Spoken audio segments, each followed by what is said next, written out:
साथियों नमस्कार। आप सभी का ओम ए टू जेड क्लासेस में स्वागत है। आज हम कक्षा 10 गणित की प्रश्नावली 3.2 का प्रश्न संख्या 1 के भाग 5 और 6 को सॉल्व करेंगे।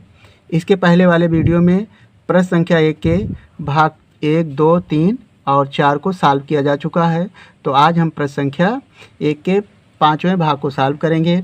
इसमें हमें इस रैखिक समीकरण को प्रतिस्थापन विधि से हल करना है। यानी प्रतिस्थापन विधि में जो एक चर है उसका मान दूसरे चर के रूप में बदलना है। यानी एक चर का मान दूसरे चर के रूप के पदों में व्यक्त करना है और उसके बाद उस मान को दूसरे समीकरण में प्रतिस्थापित करना है। तो आइए प्रश्न संख्या 1 के 5वें भाग को हल करते हैं। √2x + √3y = 0 और √3x - √8y = 0। इसमें हमें दो समीकरण है। तो इसमें देखिए एक चर का मान दूसरे चर के पदों में व्यक्त करना है। तो समीकरण 2 के लिए आसान है, माइनस है, तो लिखेंगे समीकरण 2 से।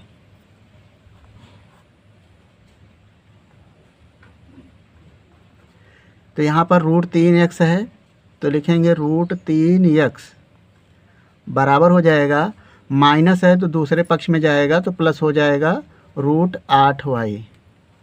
अब यहाँ पर देखें x का मान y के पदों में लिखा गया। अब यहाँ पर जो √3 है इसको भी हटाना है, केवल एक तरफ x बचाना है, अथवा y को भी कर सकते हैं। तो यहाँ से लिख सकते हैं या x बराबर √8y बटे √3। अब यहाँ पर देखें x का मान y के पदों में व्यक्त कर लिया गया।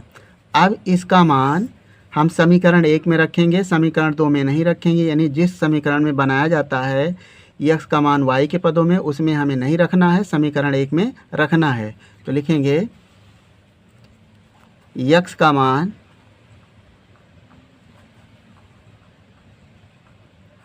समीकरण 1 में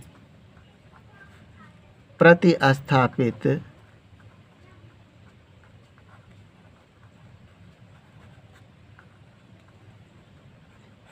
करने पर, तो यहाँ पर देखें जो हमारा समीकरण 1 है वह है √2x।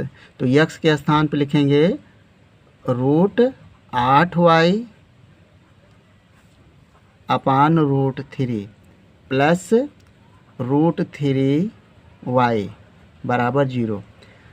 अब यहाँ से देखें √2 का गुणा √8 में होगा तो 8 दूनी 16y हो जाएगा, 16y अंडर रूट में रहेगा और ये हो जाएगा √3 प्लस √3y।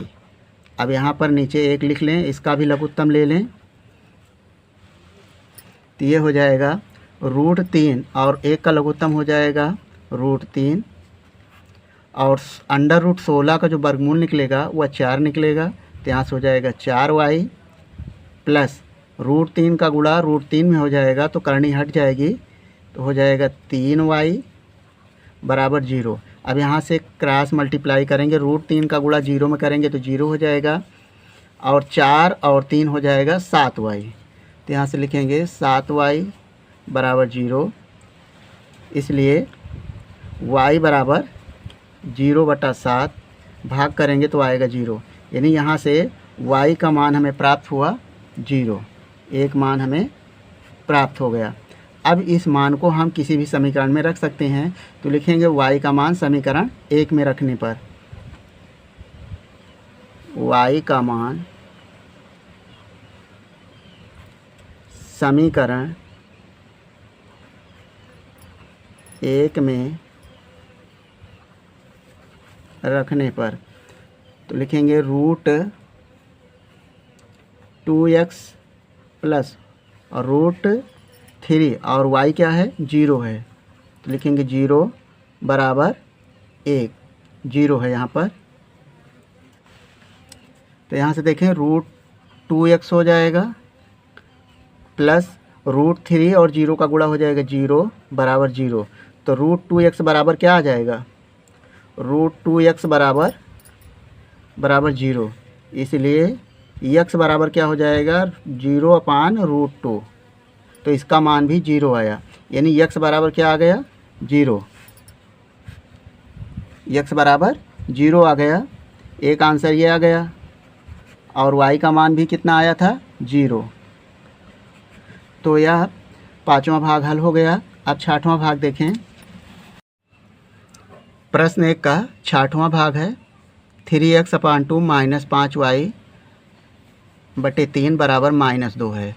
और दूसरा समीकरण है x/3 + y/2 बराबर 13/6। यह दूसरा समीकरण है। हमें सबसे पहले इसको प्रतिस्थापन विधि से हल करना है, अर्थात एक चर का मान दूसरे चर के पदों में व्यक्त करना है। तो सबसे पहले हम समीकरण को सरल रूप में व्यक्त करेंगे, क्योंकि ये भिन्न के रूप में लिखा हुआ है तो आसान बना लें। यहाँ पर समीकरण जो 1 है इसको सरल कर लें। 2 और 3 का लघुत्तम हो जाएगा 6 और 3 से 3 में गुणा हो जाएगा 3 त्रिका 9x माइनस 2 पंचे 10y बराबर -2। और यहाँ से हो जाएगा देखिए 9x माइनस 10y और 6 का गुणा 2 में हो जाएगा तो 6 दूनी 12 -12। और समीकरण ये मान लें ये समीकरण 1 है। इसी तरह समीकरण 2 को बना लें। 3 और 2 का लघुत्तम हो जाएगा 6। 2 का गुणा x में हो जाएगा तो हो जाएगा 2x प्लस 3 का गुणा y में तो 3y बराबर 13/6।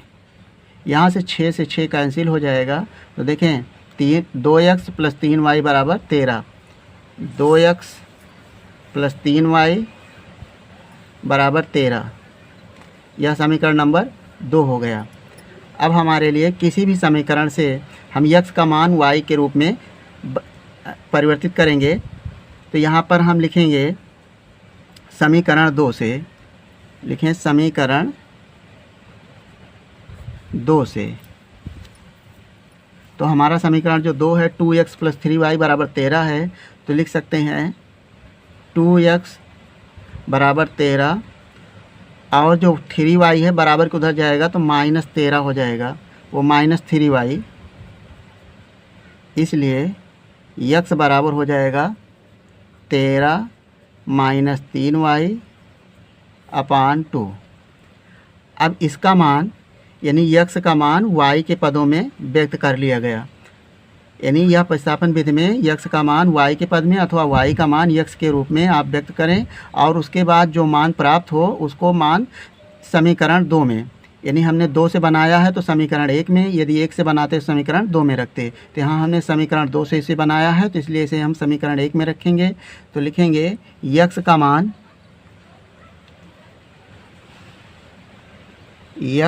मान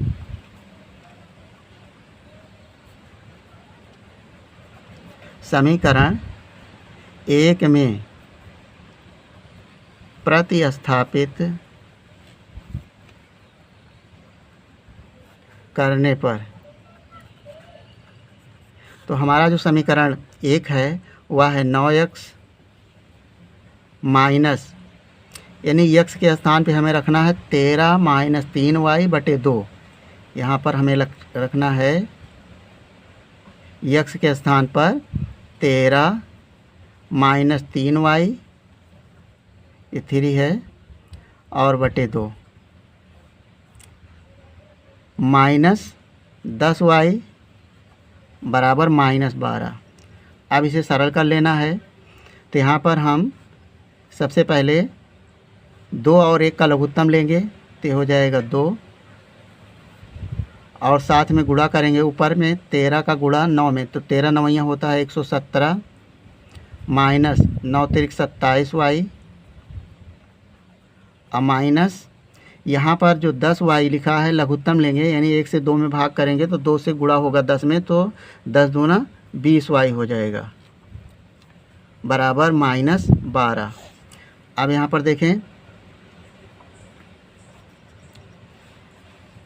117 लिखा है, 117 लिखेंगे, माइनस 27 में 20 जोड़ें तो हो जाएगा 47y, बराबर 2 का गुणा 12 में कर दें तो 12 दूना 24 हो जाएगा। अब यहाँ से हमें अंकों को एक तरफ कर लेना है और चर को एक तरफ, तो यहाँ से हो जाएगा 117, इस माइनस को बराबर किधर लाएं, चिन्ह बदल जाएगा, प्लस 24 हो जाएगा, बराबर 47, यानी माइनस 47 बराबर किधर जाएगा, तो ये हो जाएगा प्लस 47y। इसको जोड़ लें तो 7 4 11, 2 1 3, एक हासिल हो जाएगा 4 1, बराबर हो जाएगा 47y। अब यहाँ से y बराबर निकलेगा, y बराबर 141/47, तो इसे हम 3 से काट सकते हैं, यानी 47 को भाग करेंगे तो 3 बार जाएगा, 3 7 21, 3 चौक 12 और 2 14 हो जाएगा, तो यह हो जाएगा 3, काटने पर 3 प्राप्त हुआ, तो y का मान आया 3। अब इस y का मान हम समीकरण 1 2 किसी में रख सकते हैं, तो लिखेंगे y का मान समीकरण किसी में रख दें, तो y का मान लिखेंगे, y का मान समीकरण 2 में रखने पर, तो समीकरण 2 हमारा है 2x + 3 और y का मान है 3 है, तो गुणे लिखेंगे 3 और बराबर हो जाएगा 13, तो यहाँ से हो जाएगा 2x बराबर 13 और 3 त्रिका 9, माइनस में हो जाएगा, उधर जाएगा तो, और 13 में से 9 जाएगा तो हो जाएगा 4, तो 2x बराबर आया 4, इसलिए x बराबर आया, यानी 2 से भाग करेंगे तो हो जाएगा 2, तो x का मान आ जाएगा 2, तो यह आंसर आ गया, यानी x बराबर 2 और y बराबर 3। तो प्रश्न संख्या 1 के सभी भागों को हल कर दिया गया। हम आशा करते हैं कि आपको इन प्रश्नों का हल समझ में आ गया होगा। आपका अपना किसी भी प्रकार का सुझाव या डाउट हो तो हमें कमेंट करेंगे। यदि वीडियो पसंद आया हो तो वीडियो को लाइक कर लें और अपने दोस्तों के साथ इस वीडियो को शेयर कर लें। वीडियो देखने के लिए धन्यवाद।